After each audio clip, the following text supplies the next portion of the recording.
아멘. 할렐루야. 오늘은 우리 6.25 한국 전쟁이 발발한 지 73주년이 되는 날이며 올해는 남북 휴전 협정을 맺은 지 70주년이 되는 해입니다.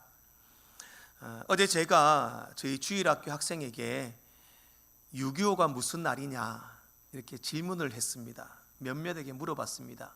모르는 친구도 있고, 또 한 친구가 어떻게 대답을 하냐면 한참 대답을 못하고 고민을 하다가 하는 말이 일본이 한국을 침략한 날이 아닙니까?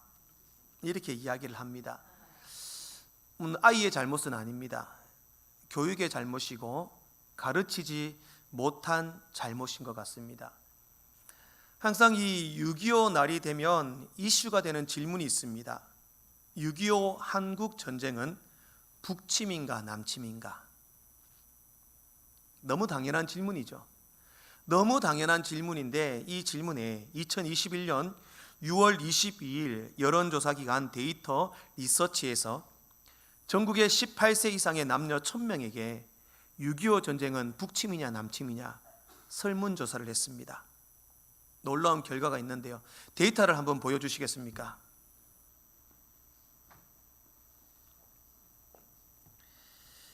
남침이라고 생각하는 사람이 54.5%, 북침이라고 생각하는 사람이 33.9% 결과가 나왔습니다. 근데 이게 결과가 나오고 나서 조금 문제가 되었던 게 뭐냐? 북침과 남침의 뜻을 이해를 못했다라고 말하는 사람이 있습니다. 그래서 남침이라고 하면 북한이 남한을 침략했다, 이게 남침인데 남한이 침략했다라고 생각을 한다라고 이렇게 이해를 했다는 거죠. 중요한 거는 그렇게 어떤 북침이냐 남침이냐 이해를 못했다라고는 이해할 수 있는데 잘 모른다는 대답이 4.6% 나왔다는 거죠. 그리고 또 중요한 건 뭐냐 하면 국민 10명 중에 3명 이상이 6.25 전쟁이 언제 일어났는지도 정확하게 모릅니다. 여러분 아시죠? 6.25 전쟁은 1950년 6월 25일 새벽 4시 북한의 그 김일성 공산 정권이 엄청난 군사력을 앞세워 군사 도발한 명백한 남침입니다. 그럼에도 전쟁 이후의 젊은 세대들은 그 전쟁에 대한 인식이 전혀 없습니다. 어떤 사람은 남한이 미국의 지원을 받아서 북한을 침략한 북침이다 이렇게 말하기도 합니다. 실제로 북한에 가면 북한에서는요 6.25 전쟁을 자신들이 남침한 남침이 아니라 남한이 북한을 침략한 북침이라고 이야기를 합니다. 남한이 미국의 지시를 받아서 미국과 함께 북한을 침략했다는 겁니다. 그래서 그들이 말하는 건 뭐냐면 자신들은 남한을 그 미국의 그 압제에서 해방시키기 위한 조국 해방 전쟁이었다. 그렇게 자신들의 자녀들을 아이들을 가리키고 있습니다. 거기에다가 요즘에는 6.25 사변이다라는 말을 안 씁니다. 옛날 어르신들은 6.25 사변이다 말했습니다. 요즘은 뭐라고 말합니까? 6.25 전쟁이다라고 말을 합니다. 사변과 전쟁은 다릅니다. 사변이라는 말은 선전포고 없이 일시적인 그냥 무작위로 무방비 상태에 있는 적군에게 침략하는 것을 사변이라고 합니다. 전쟁은 선전포고를 하고 그 선전포고에 대응하지 않았을 때 전쟁을 벌이는 겁니다. 그래서 이번 러시아와 우크라이나는 전쟁입니다. 러시아가 선전포고를 했습니다. 전쟁입니다. 그러나 6.25 전쟁은 사변입니다. 아무런 준비되어 있지 않는 무방비 상태에서 북한이 남한을 침략을 한 겁니다. 그럼에도 사변이라는 말을 안 씁니다. 요즘에는. 혹시 6.25 노래를 아십니까? 청년들 아시는 분이 있습니까? 한영쌤 모르세요? 제가 어릴 때만 해도 6.25 노래를 학교에서 가르쳤습니다. 그래서 제가 한번 준비해 왔습니다. 한번 보시겠습니다.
강남 처음 들어봅니까?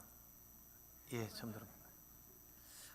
어르신들은 제가 보니까 따라 부르시는 분 계신데 청년들은 이게 무슨 공산당 노래인가 신기해서 보고 있습니다. 제가 학교 다닐 때만 해도 그 6.25 노래를 가르쳤습니다. 아, 잊으랴 어찌 우리 그날을. 다 잊었습니다. 근데 한국에는 많은 의식곡이나 기념곡들이 많이 있습니다. 첫 번째가 우리 애국가죠, 그죠? 애국가, 그 다음에 3.1절 노래, 제헌들 노래, 광복절 노래 있는데 6.25 노래는 사람들에게 잘 불려지지 않습니다. 그리고 잊혀지고 있습니다. 말 그대로 6.25 제양군인회에서 6.25 기념 행사 때만 1년에 한 번 부르는 게 답니다. 이유는 가르치지 않기 때문입니다. 과거 앞선 세대들은 그날을 잊지 말자고 노래를 만들어 아 잊으랴 그렇게 불렀지만 지금의 다음 세대들은 가르치지 않습니다. 그리고 잘못된 교육을 받고 있습니다. 정말 속상한 것은 이렇게 혹시라도 모릅니다. 저희 교회도 제가 이런 설교하니까 싫어하시는 분이 있을 수도 있습니다. 6.25 이야기하고 북한이 주적이다, 항상 안보에 대한 염려 이런 이야기를 하면 목사님은 무슨 그렇게 보수입니까? 꼴통 보수 막 이런 얘기를 합니다. 물론 우리가 북한이 우리의 한 동포입니다. 사랑해야 됩니다. 그들을 정말 귀하게 여겨야 합니다. 그러나 그거는 북한 동포를 사랑하는 것과 공산당을 사랑하는 것은 다릅니다.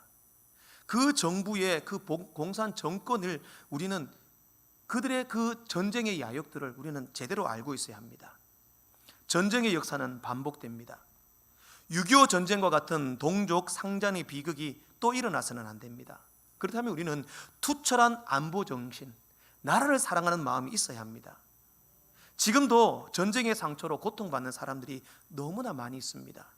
우리 교회도 제가 알기로는 유공자 가족들이 있는 줄로 압니다. 전쟁이 끝났습니까? 전쟁이 끝나지 않았습니다. 마음 놓고 편안하게 우리가 잘 산다고 그냥 나라는 군인들이 지키겠지, 또 전쟁이 나겠냐, 우리는 미군이 있는데 전쟁이 나겠냐, 그렇게 편안하게 생각할 것이 아니라 깨어서 자각하고 다시는 이런 일이 일어나지 않도록 우리가 작용해야 되며 우리 다음 세대들에게 그것을 일깨워 줘야 한다는 겁니다. 전쟁과 공산주의는 정말 무서운 것입니다. 온 국토가 폐허가 되고 대지가 피로 물들고 수천만에 가까운 사람이 죽고 이산가족이 생기고 특별히 수많은 그리스도인들이 생명을 잃었습니다. 6.25 전쟁 때에 2120개의 교회가 파괴되었습니다. 523명의 목사님들이 순교를 당했습니다. 수십만 명의 성도들이 공산주의의 총칼 아래 쓰러졌습니다. 예수 믿는 그리스도인들이라면 우리는 더욱더 민족과 전쟁에 대해서 깊이 생각해야 한다는 겁니다. 저는 오늘 예레미야를 통해서 그러한 우리 나라 사랑의 그 모습을 한번 배워봤으면 좋겠습니다. 느헤미야는 바벨론 포로로 끌려간 2세대입니다. 느헤미야는 바벨론에서 태어났고 자랐고 공부했고 교육을 받았습니다. 그러나 자신의 하나님의 백성 이스라엘 민족이라는 사실을 그는 한순간도 잊지 않고 살았습니다. 그때 조국 이스라엘에 대한 소식을 들었습니다.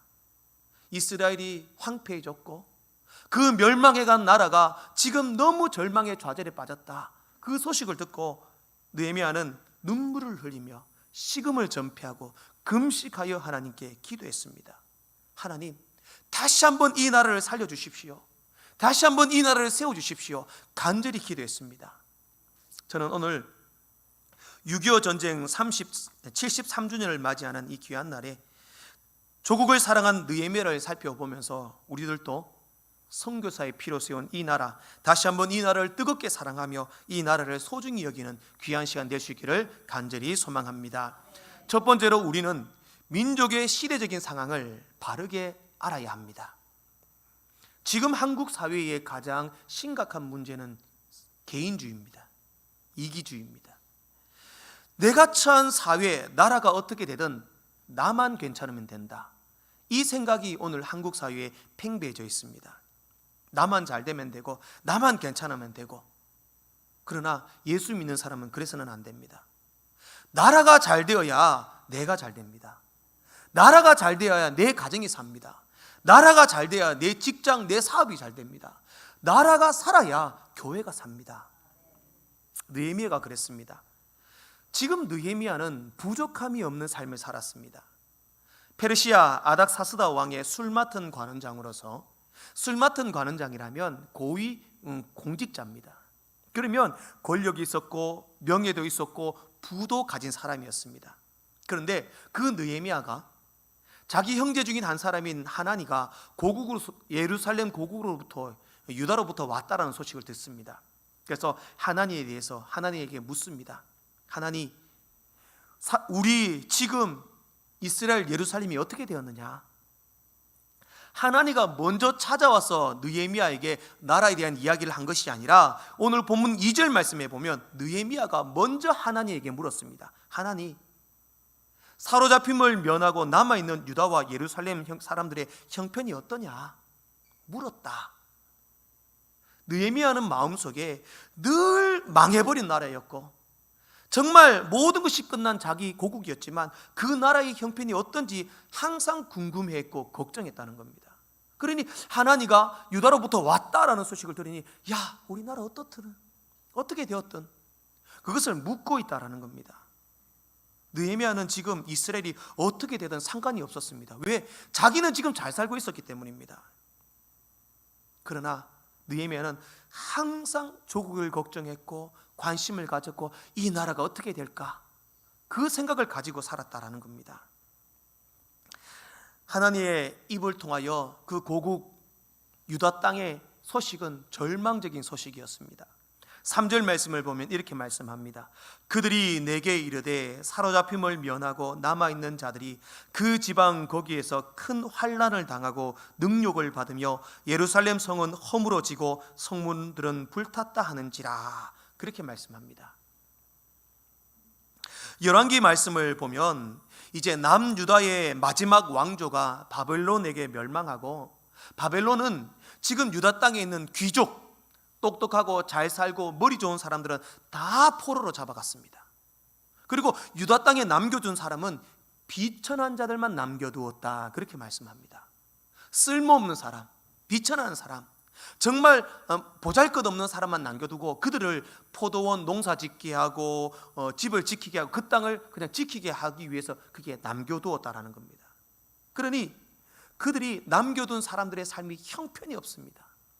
하나니가 유다 땅을 갔다 돌아오니 거기에 남아있는 사람은 환난을 당하고 능욕을 당하고 예루살렘 성은 허물어졌고 성문은 불탔습니다.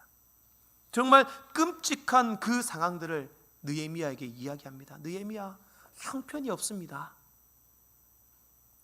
이 소식을 들은 느헤미야는 마음이 찢어집니다. 너무 괴롭습니다. 얼마나 나라를 사랑했다면 오늘 4절 말씀을 보면 이렇게 말씀합니다. 내가 이 말을 듣고 앉아서 울고 수일 동안 슬퍼하며 하늘의 하나님 앞에 금식하며 기도하여. 앉아서 울고 수일 동안 슬퍼했다. 나라를 걱정하고 나라를 생각했다는 겁니다. 우리는 우리나라, 우리 민족의 지금의 상황을 정확하게 보고 있어야 합니다. 나라가 폐허가 되고 절망에 빠진 백성들을 어떻게 할까? 오늘 이 느헤미야의 심정이 오늘 믿음의 백성, 우리의 심정이 되어야 합니다. 나라가 어떻게 되든 상관없다가 아니라 이 나라가 앞으로 어떻게 될 것인가? 걱정과 고민, 나라에 대한 생각을 가지고 살아야 합니다.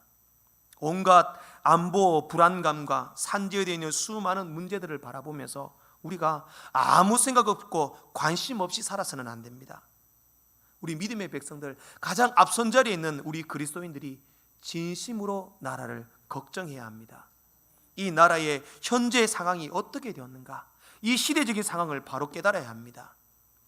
이 나라가 어떻게 세워진 나라입니까? 선조들의 그 피와 땀으로, 선교사님들의 순교의 피로, 정말 6.25 때마다, 그 일본의 압제 시대 때마다 많은 선조들의 피와 땀으로 지킨 나라입니다. 그렇다면 우리가 먼저 나라에 대한 바른 국가관과 민주정신을 지키기 위하여 이 나라를 사랑할 수 있기를 원합니다. 관심을 가지고 나라를 걱정하고 사랑하는 마음이 있어야 합니다. 그래야 우리의 다음 세대들이 나라를 사랑하는 마음이 있습니다.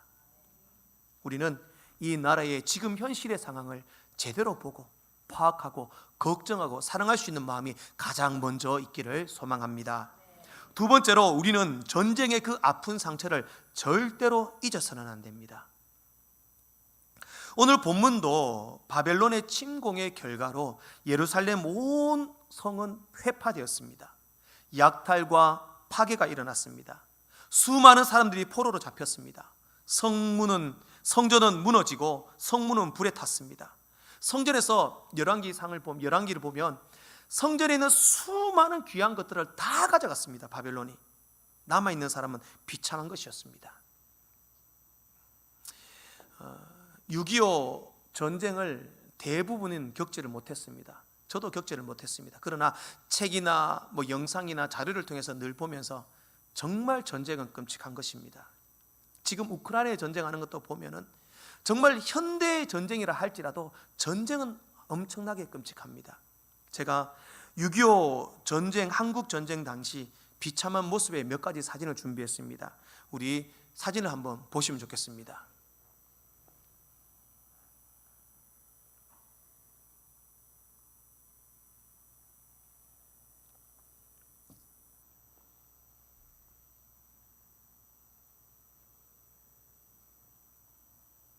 여기는 아니고 됐습니다. 예.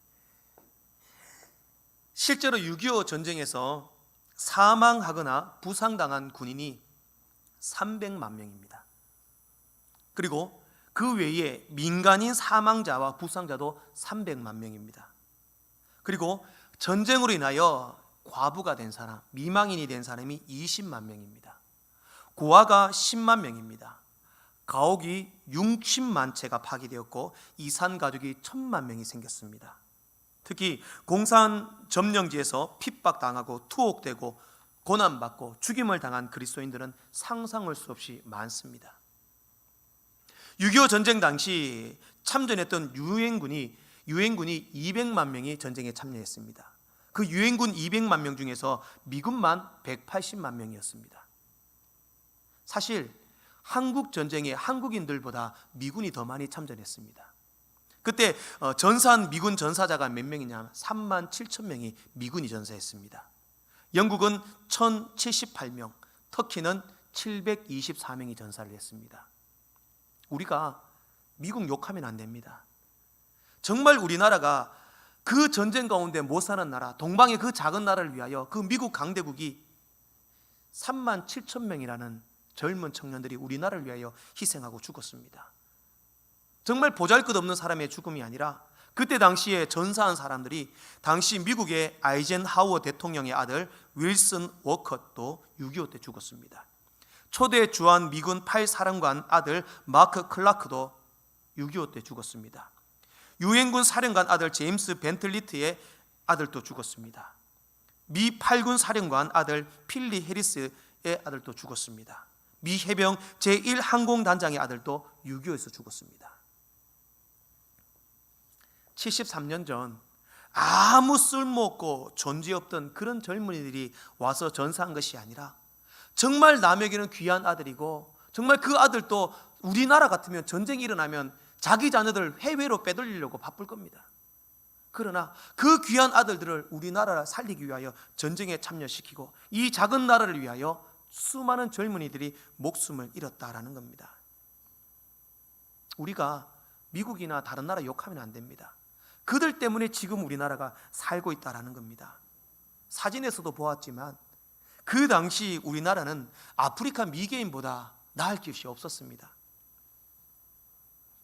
그러나 그들이 우리를 위하여 대신 싸우고 죽어주고 입을 것을 주고 먹을 것을 주고 또 전쟁의 고아가 된 아이들을 입양하고 양육시켜 주었습니다. 우리는 그런 것에 빚진 사람들입니다. 그럼에도 주한미군 철수를 외치고 북한 공산 정권을 찬양하는 사람이 있습니다. 그 북한이 좋다면은 저는 늘 말합니다. 북한 좋으면 북한 가시면 됩니다. 가서 사시면 됩니다. 2023년도 국제 기독교 선교단체인 오픈도어즈 선교단체에서 발표한 사례에 따르면 지금 이 땅 전 세계에서 기독교 탄압이 가장 심한 나라가 북한이라고 합니다.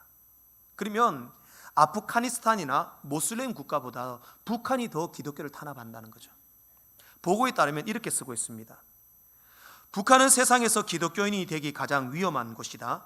신앙생활의 여부를 감시하는 첩자가 어디에나 있으며 적발되면 곧 공개 처형을 당하거나 강제 노동 수용소에서 죽을 때까지 일하는 것을 의미한다. 또 신자들이 서로 만나 예배하는 것은 엄청난 위험을 감수해야 한다. 심지어 성경을 소유하는 것조차 심각한 범죄로 가혹한 처벌을 받는다. 북한이 그런 곳입니다.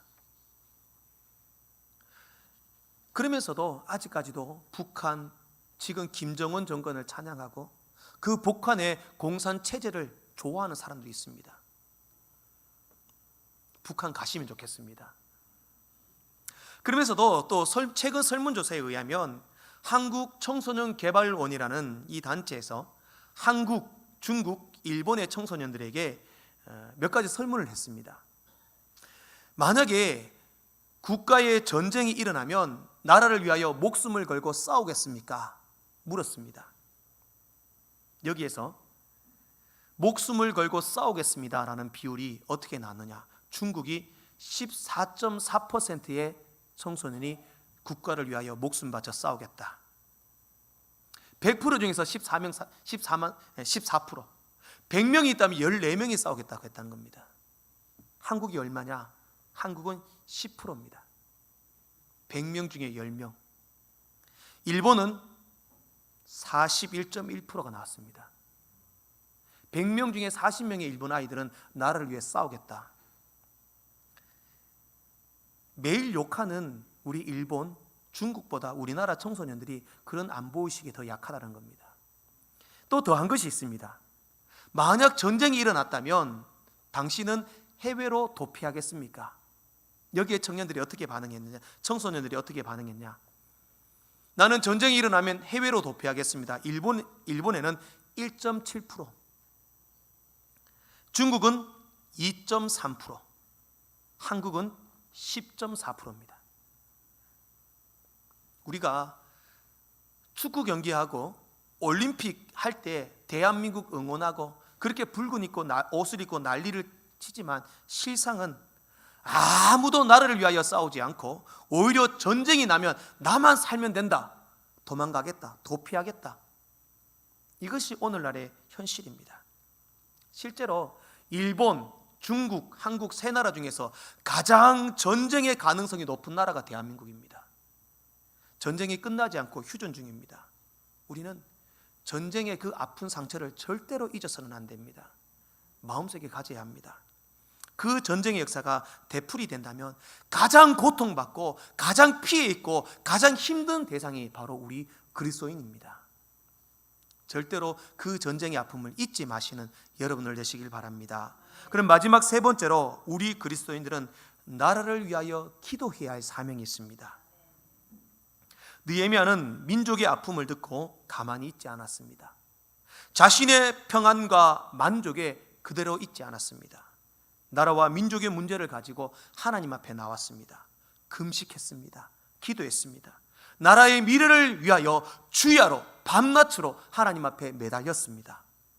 4절 말씀에도 내가 이 말을 듣고 앉아서 울고 수일 동안 슬퍼하며 하늘의 하나님 앞에 금식하며 기도하여 라고 말씀합니다. 5절 말씀에서도 긍휼을 베푸시는 주여 간구하나이다 그렇게 기도했습니다. 6절에서도 이제 종이 주의 종들인 이스라엘 자손을 위하여 주야로 기도하며 우리 이스라엘 자손이 주께 범죄한 죄들을 자복하오니 주는 귀를 기울이시며 눈을 여시사 종의 기도를 들으시옵소서. 그렇게 기도했습니다. 마치 이스라엘의 죄가 느헤미야 자신의 죄인 것처럼 하나님 용서해 주십시오. 그리고 기도를 들어주십시오. 긍휼히 여겨주십시오. 이 백성을 살려주십시오. 기도했다라는 겁니다. 우리가 그렇게 기도해야 합니다. 지금 대한민국의 문제가 나의 문제라고 생각하고 회개하고 기도해야 합니다. 나의 미래를 보며 나라의 미래를 보며 내가 살아갈 길은, 나라가 살 길은 하나님께 기도하는 것밖에 없다. 그 사실을 깨달아야 합니다. 대통령을 위하여 기도하고 위정자들을 위하여 기도하고 경제적인 문제, 안보의 문제, 외교, 무역, 청년 실업, 고령화, 저출산의 문제, 가정 파괴의 문제, 심각한 생명 경시의 현상, 수많은 이 나라의 문제를 위하여 기도해야 할 사명이 우리 그리스도인들에게 있다라는 겁니다. 뉴스를 보면 정말 입에 담기도 힘들 만큼 끔찍한 일들이 일어납니다. 어떻게 부모가 자기 자녀를 죽이고 냉장고에 넣어두고 살아갈 수 있습니까? 인간이라면 할 수 없습니다. 이것은 영적인 문제라고 생각합니다.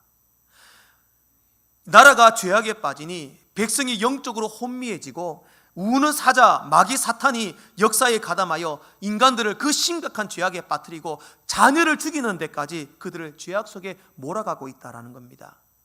그러면 우리는 먼저 철저한 회개를 해야 합니다. 내 자신을 돌아보고 나라와 민족을 살려달라고 기도해야 합니다. 6.25 때 정말 그 낙동강 정선에 정말 마지막 우리나라에 얼마 남지 않은 부분을 두고 온 교회에서, 그 남은 교회에서 모여서 매일같이 밤낮으로 나라를 구해달라고, 살려달라고 기도한 성도들이 있었습니다. 당시 이승만 대통령도 교단 대표들을 모아놓고 나라를 위하여 기도했습니다. 마지막 그 남은 낙동강 전선, 이것이 뺏기면 우리 멸망합니다. 하나님 살려주십시오. 그렇게 기도했습니다. 함께 기도했습니다. 우리나라는 기도로 지켜온 나라입니다. 물론 미국이 지켜주고 메가더 장군이 인천 상륙작전 성공해서 이 나라가 살았다, 물론 맞습니다. 그러나 메가더 장군도 신실한 그리스도인이고 믿음의 명문 가정입니다. 그가 기도하면서 그 인천 상륙작전을 준비했고 계획했고 1950년 9월 29일에 메가더 장군이 서울을 수도를 회복하고 기념연설에서 이렇게 연설했습니다. 하나님의 은혜를 입어 우리 부대는 한국의 옛 서울을 해방시켰습니다. 우리에게 승리를 주신 전능하신 하나님께 감사합니다. 하나님께 영광 돌렸습니다. 그리고 그 연설에서 모든 사람들에게 함께 주기도문을 암송했다고 합니다. 사랑하는 성도 여러분, 사랑하는 내 나라 대한민국이 살 길은 기도밖에 없습니다. 우리 믿음의 그리스도인들이 끼어서 나라를 위하여 기도해야 합니다. 지금 이 나라의 상황을 잘 파악하고 다시는 그런 6.25와 같은 끔찍한 비극이 일어나지 않기 위하여 하나님의 중심에 민주주의가 굳건히 세워질 수 있도록 강력한 기도, 낙타 무릎과 같은 간절한 부르짖음으로 나라를 위하여 뜨겁게 기도하시고 나라를 뜨겁게 사랑하시는 귀한 주의 백성들 되시기를 주의 이름으로 축복합니다.